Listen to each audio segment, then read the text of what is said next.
മലയാറ്റൂർ മുണ്ടങ്ങാമറ്റം സ്വദേശികളായ ഷൈജു ഷിനി ദമ്പതികളുടെ മകളായിരുന്നു ചിത്രപ്രിയ.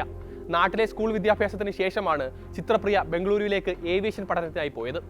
അവധിക്കായി നാട്ടിലെത്തിയ ദിവസങ്ങളിലാണ് ചിത്രപ്രിയയെ കാണാതാകുന്നതും പിന്നീട് കൊല്ലപ്പെട്ട നിലയിൽ കണ്ടെത്തിയതും. ചിത്രപ്രിയയുടെ സുഹൃത്ത് 21 വയസ്സുള്ള അലനാണ് കൊലപാതകത്തിന് പിന്നിലെന്നാണ് തൊട്ടടുത്ത ദിവസങ്ങളിൽ തന്നെ പോലീസ് കണ്ടെത്തിയത്. അലൻ കുറ്റം സമ്മതിക്കുകയും ചെയ്തിട്ടുണ്ട്. ബംഗളൂരുവിൽ പഠിക്കുന്ന ചിത്രപ്രിയയ്ക്ക് മറ്റൊരു റിലേഷൻഷിപ്പ് ഉണ്ടെന്ന് അലൻ സംശയിച്ചിരുന്നു. ഇതിനെ ചൊല്ലിയുള്ള തർക്കമാണ് കൊലപാതകത്തിൽ കലാശിച്ചത്.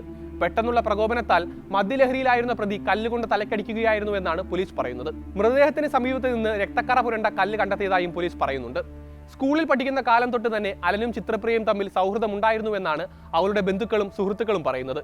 എന്നാൽ ചിത്രപ്രിയ ബംഗളൂരുവിലേക്ക് പോയതോടെ ഇരുവരും തമ്മിൽ പ്രശ്നങ്ങൾ ആരംഭിച്ചു. ഇതോടെ അലനോട് തന്റെ വീട്ടിലേക്ക് വരരുതെന്ന് ചിത്രപ്രിയയുടെ അച്ഛൻ വിലക്കുകയും ചെയ്തിരുന്നു. ഈ കേസുമായി ബന്ധപ്പെട്ട് പോലീസിന്റെ നടപടികളും കണ്ടെത്തലുകളെയും സംശയത്തോടെയാണ് ചിത്രപ്രിയയുടെ കുടുംബം നോക്കിക്കാണുന്നത്. ഈ സംശയങ്ങൾ ശരിവെക്കുന്ന ചില തെറ്റുകൾ പോലീസിന്റെ ഭാഗത്തു നിന്നുണ്ടായിട്ടുമുണ്ട്.